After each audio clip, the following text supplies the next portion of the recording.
നമസ്കാരം. വീണയൻ വാർത്താ ബുള്ളറ്റിനിലേക്ക് സ്വാഗതം. പ്രധാന വാർത്തകൾ നിങ്ങൾക്കായി സമർപ്പിക്കുന്നത് Spinner Pipes, manufacturers of HDP and PVC pipes. Think irrigation, think Spinner. Rahul tiles and sanitaries, Kovilakathumpadam, Kerala ബാങ്കിന് മുൻവശം, തൃശൂർ.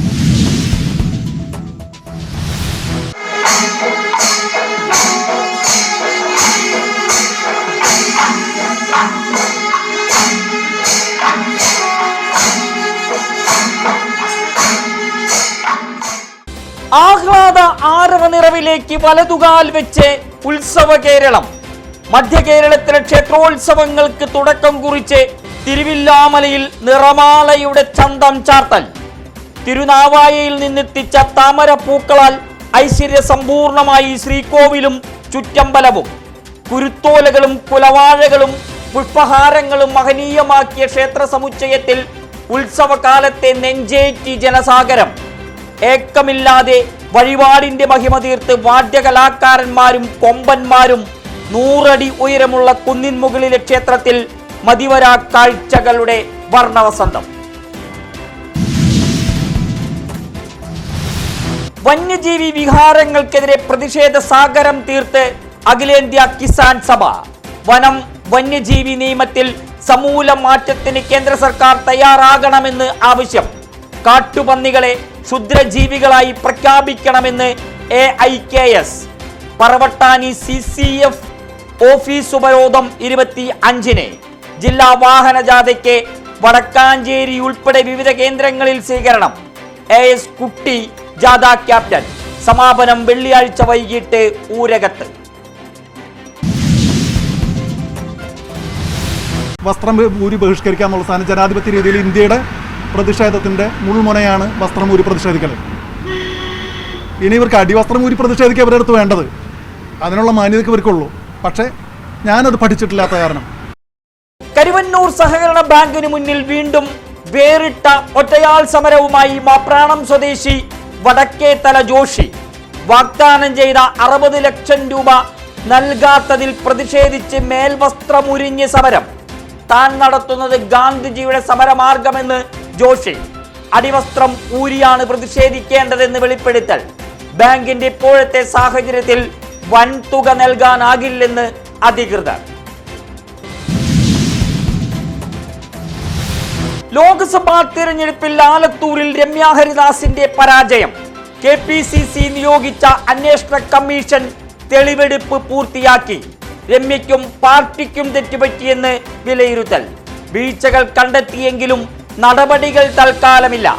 ചേലക്കര, പാലക്കാട്, വയനാട് ഉപതെരഞ്ഞെടുപ്പുകൾ കഴിഞ്ഞ നടപടി. ചേലക്കരയിൽ രമ്യ ഹരിദാസ് UDF സ്ഥാനാർത്ഥിയായേക്കും. സമൂഹത്തിന്റെ വിവിധ കോണുകളിലുള്ളവരുടെ പ്രശ്നങ്ങൾ നേരിട്ടറിഞ്ഞ് ദുരിത പരിഹാരത്തിന് ജില്ലാ കളക്ടർ അർജുൻ പാണ്ഡ്യൻ. കളക്ടറുടെ അതിഥികളായി ഹരിതകർമ്മ സേനാംഗങ്ങൾ കളക്ട്രേറ്റിൽ. 2023 ഗ്ലോബൽ എക്സ്പോ കേരള പുരസ്കാരം നേടിയ ചാവക്കാട് നഗരസഭയിലെ ഹരിതകർമ്മ സേനാംഗങ്ങളാണ് യുവ കളക്ടറുമായി കൂടിക്കാഴ്ച നടത്തിയത്. 2025 മാർച്ച് 30-ന് മാലിന്യമുക്ത നവകേരളം പ്രഖ്യാപനം.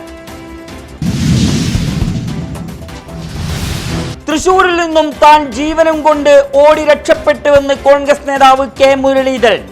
വെളിപ്പെടുത്തലിനോട് പ്രതികരിച്ച സഹോദരിയും BJP നേതാവുമായ പത്മജ വേണുഗോപാൽ. മുരളീധരന് 1 മാസം കൊണ്ട് കാര്യങ്ങൾ ബോധ്യപ്പെട്ടുവെന്ന് പത്മജ. ഇവിടെയാണ് 10 കൊല്ലം താൻ വലിയ അവഗണനയ്ക്ക് ഇരയായതെന്നും BJP നേതാവ്. കാലവർഷം ഒഴിയുന്നതിനു മുമ്പ് സംസ്ഥാനത്ത് വരണ്ട കാലാവസ്ഥ. ജാഗ്രതാ മുന്നറിയിപ്പുമായി കേന്ദ്ര കാലാവസ്ഥാ വകുപ്പ്.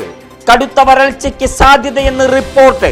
അടുത്ത 5 ദിവസത്തേക്ക് 4 ജില്ലകളിൽ വരണ്ട കാലാവസ്ഥ തുടരും. വിവിധ അസുഖങ്ങൾ അതിവേഗം പടർന്നു പിടിക്കുന്നു. പകർച്ചവ്യാധി ഭീഷണിയും ശക്തം. ഓണവിപണിയിൽ കോടികളുടെ വിറ്റുവരവ് സ്വന്തമാക്കി വളയിട്ട കൈകൾ. 3 കോടി രൂപയിലേറെ വരുമാനം സ്വന്തമാക്കി കുടുംബശ്രീ കൂട്ടായ്മ. ജില്ലയിലെ വിവിധ കേന്ദ്രങ്ങളിൽ നടന്ന ഓണം വിപണന മേളകളാണ് കുടുംബശ്രീയെ നേട്ടത്തിന്റെ നെറുകയിലെത്തിച്ചത്. ജില്ലയിൽ ഒരുക്കിയത് 186 വിപണന മേളകൾ. സംസ്ഥാനത്ത് എംപോക്സ് സ്ഥിരീകരിച്ച സാഹചര്യത്തിൽ നിയന്ത്രണം കർശനമാക്കി ആരോഗ്യവകുപ്പ്. രോഗിയുമായി സമ്പർക്കം പുലർത്തിയ 30ഓളം പേരെ തിരിച്ചറിഞ്ഞു. ഇതിൽ 6 പേർ വിദേശത്ത്. സംസ്ഥാനം ഒട്ടുക്ക് ജാഗ്രത പ്രഖ്യാപിച്ച് അധികൃതർ. ആശങ്കയ്ക്ക് വകയില്ലെന്നും വെളിപ്പെടുത്തൽ. തൃപ്രയാറിൽ കണ്ടെയ്നർ ലോറിയും ഇരുചക്ര വാഹനവും കൂട്ടിയിടിച്ച് 2 യുവാക്കൾക്ക് ദാരുണാന്ത്യം. ദേശീയപാത 66-ൽ വ്യാഴാഴ്ച പുലർച്ചെയാണ് അപകടവും ദുരന്തവും. കോതക്കുളം ബീച്ച് കാരേപ്പറമ്പിൽ 18-കാരൻ ആശീർവാദ്, വലപ്പാട് മാലാഖവളവിൽ അമ്പലത്ത് വീട്ടിൽ 18-കാരൻ ഹാഷിം എന്നിവരാണ് ദുരന്തത്തിനിരയായത്. 2 പേരും അപകട സ്ഥലത്ത് വെച്ച് തന്നെ മരണത്തിന് കീഴടങ്ങി. സംസ്ഥാനത്തെ ഏറ്റവും ഉയരമുള്ള വ്യക്തി കമറുദ്ദീൻ മഞ്ഞപ്പിത്തബാധയെ തുടർന്ന് മരണമടഞ്ഞു. തൃശൂർ കൊടുങ്ങല്ലൂർ സംസ്ഥാന പാതയിൽ വെള്ളിയാഴ്ച മുതൽ അനിശ്ചിതകാല ബസ് സമരം. അശാസ്ത്രീയമായ ഗതാഗത നിയന്ത്രണങ്ങളിൽ പ്രതിഷേധിച്ചാണ് സമര പ്രഖ്യാപനം. ബസ് ഉടമസ്ഥ കോർഡിനേഷൻ കമ്മിറ്റിയുടേതാണ് തീരുമാനം. സമരം പിൻവലിപ്പിക്കാൻ ഊർജിത ശ്രമം.